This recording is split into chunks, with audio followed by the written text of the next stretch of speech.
શું કહેવાય? Happy birthday પાપા એમ કહેવાનું. શું કહેવાનું? કહેતો હેપી બર્થડે.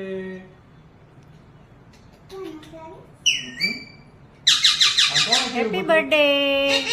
કોણે દીદીએ આ બધી કોણે અરેન્જમેન્ટ કરી?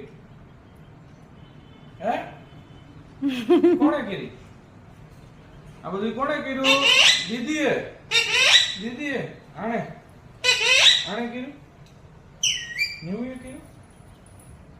ન્યુ યર કર્યું? ન્યુ યર કર્યું ને? હે કોનો બર્થડે છે પાપા? કોનો કોનો બર્થડે છે? કે તો મેરે પાપા. પાપાનો બર્થડે છે. હા દીદી મારો દીકરો